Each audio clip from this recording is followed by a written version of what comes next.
But I said at his funeral, I said, God, I'm mad with you. Now, God can take that. God likes that. God is no wimp. God is no wimp. Jonah said that to him, and he said, that's wonderful, Jonah. I'm glad you're mad. If I were you, I would be mad too. I said, God, I'm mad with you. You took my son, and I would have liked to give him to you. I was lying. I was lying. But you took him. And then I thought of Jim Elliott, the great missionary, when he wrote in his journal, when they knew that they was going into the headhunters and they might not come out alive, he wrote in his journal that day, and I thought of that evening when I said that to God. Elliott said, one is no fool to give up that which you cannot keep to gain that which you cannot lose. And I really knew that I couldn't keep what God wanted.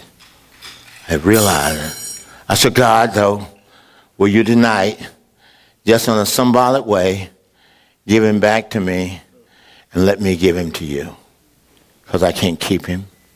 And it felt like God said, I want to do that. And he gave him back to me. The verse of scripture went through my head that moment in John, where it says, unless a grain of wheat falls to the earth and die, it remains alone. But if it die, it'll bring forth more fruit. I said that night, I said, God, I want to give my son back to you as a reconciler. I want him to be a model of a reconciler. I went on months after that, and I began to think about it. I said, if I'm going to continue my son's work, I got to become a reconciler. And I reached the same place that we reached in the civil rights movement. I reached the same place that Martin Luther, the great reformer, said, here I stand. Here I stand. I can do none other. I will not go back into bigotry. I will not go back into hatred. I will not go back into racial hatred. It's waste. It's a waste of human resources. There is no redeeming element in being a bigot. It uses up the resources. I see that in Israel. I see it in the Arab world. I see it in Africa. I see that money, resources is just flying out of the ground in the Arab world. And they're using the resources to try to get weapons of mass destruction and death in hatred. There is no redeeming element. I'm not going to give myself to that. As Martin Luther King said, no. You're not going to pull me down to this hatred. I'm not looking for somebody to hate. I'm not ready to affirm the Tea Party. I'm not ready to affirm the right wing. I'm not ready to affirm the left-wing Democrats, the Republicans. They can't help us. They can only perpetuate hate and create a polarizing society where we can't move, where we can't utilize our resources in a redemptive way in our society. We can't provide health care for the poor and the afflicted in our society.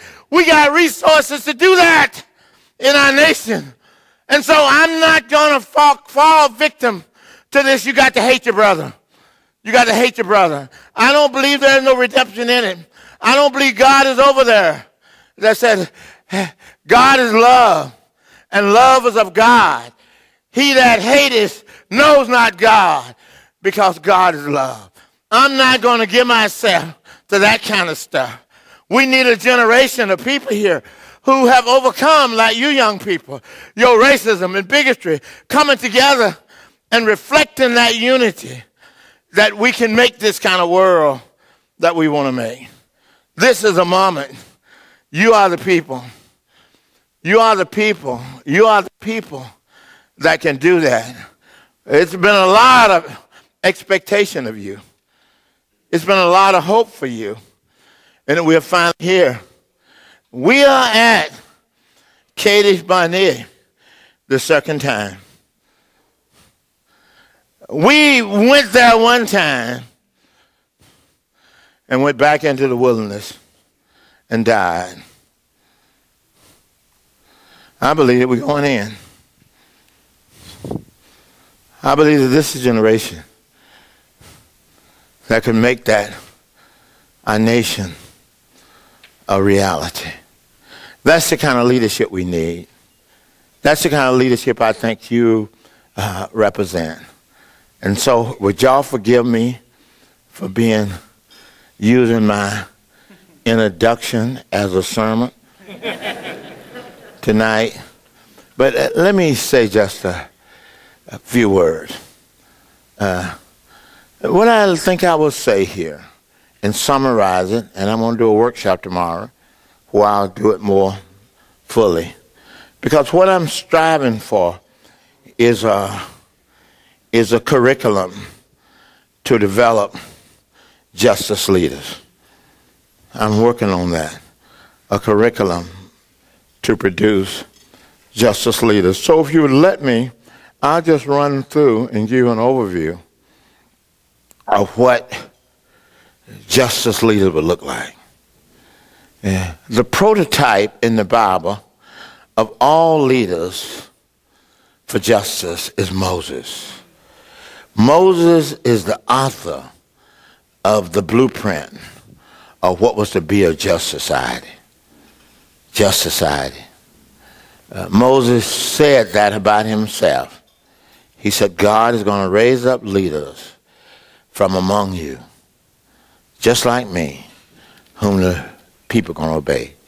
That was a prophetic word. It had to do with you and me today, but it also had to do with Jesus Christ, who became the model of that. And so Jesus' own leadership was modeled after Moses' leadership. You know what I'm saying? So Moses is the prototype of the shepherd leaders in the world. There's no doubt about that. There could be no theological argument. Any argument would mean that you are misinformed. That's all it would mean in society. So let's look at Moses for just a moment. And I'll do a better job on tomorrow. But I want to set you up with what goes into a justice leader. Of course, there are some very norms that you got to have to be a leader. First, you got to know, let me give you a definition. You got to have a working definition of what we're talking about. And of course, that's all great leaders is always looking for their own definition of leadership. And so I picked out a few. One of the modern ones today is a guy named Bill Hybel. Bill Hybel have coined one that I like. Bill Hybel says, a leader is a person who's able to turn vision into passion. All leadership begins with a vision from God. And how that leader turns that into passion determines the scope and the depth of that leadership. One of the problems we're having today, I'm having, as I go out and talk to leadership, we are so committed to ourselves that we don't have passion for nobody else. Passion is not inside of you. Passion is outside of you. Passion is the pain and the cry and the poverty and the ache and the pain of people who are hurting. And passion is hearing that cry. Passion is hearing that cry. And so today we have a personal prosperity Christianity. And most people are going to church for themselves. They are not going to be equipped for the work of the ministry, for the redeeming of people from sin and Satan and poverty and crime and violence in our society. We are not peacemakers in our world. And so I like that one. Can turn vision in the Passion. I was able to see a long time ago when I went to Mississippi, and I saw I had come from that ghetto. I'd come from that poverty. And when I saw the people down there who could not see themselves as being equal human beings under God, that didn't happen until black folks allowed their hair to grow and they said black was beautiful. And when they said black was beautiful, the war was on. When they stopped self-hating themselves and began to say that, the war's on. When people see the dignity within themselves, when people see they was created in the image of God, the war is on. That's the war is on. I was listening here tonight. I said, oh, Lord, have mercy. I am not a politician. And I know that nations got to have borders. But I'm not ready to criminalize 12 million Hispanics. I'm not quite ready to do that. I'm not quite ready to hear these young folks who want to be lawyers and politicians and doctors. I don't want to criminalize them. Because if they look at our prosperity and we criminalize them, you are making a terrorist. You are making a terrorist. You are making a terrorist. I know what a terrorist feel like. I know what a terrorist feel like in a jail being tortured for the basic rights that this nation was built on. I know what a terrorist feel like. And I don't want to make no terrorist. I want to be telling people that there's a God in heaven that loves them. And I'm an ambassador of that love. I'm an ambassador of that love. I'm here to tell you there's a God in heaven that loves you. And that we have a nation with a constitution that affirms this. Let's reach at it.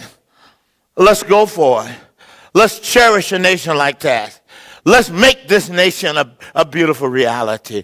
Now I know what a terrorist look like and feel like. I don't want to make terrorists on our borders. I don't want to do that. I don't want to do that. If you come down to Portland, which is a beautiful city, I've been coming here now for 40 years. This is a beautiful city.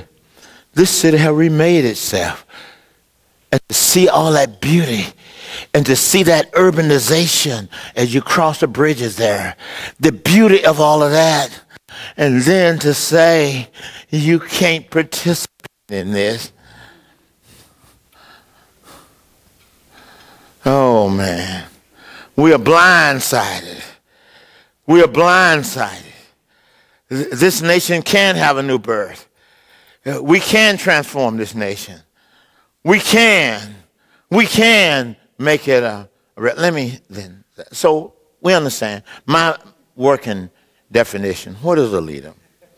My working definition of a leader is, I like President Eisenhower. Now, he could have that because he was a military man. And a military man can make what he dreamed of happen with his troops, if you're the general. But I like it anyway. He said a leader is a person who get other people to do exactly what the leader wants done, and they do it because they want to. The leader's job is to shepherd and love the led. The shepherd's job is to love the sheep. The only quality is that people try to give me credit for everything. My only credit, the only thing I feel good about is when I meet somebody who says that their life has been enhanced because what I've stood for. That's the only glory. That's the only criteria about which you judge a leader. You judge a leader about the quality growth and the advance of the led. That's what you're about. You're about advancing those who you lead in the world.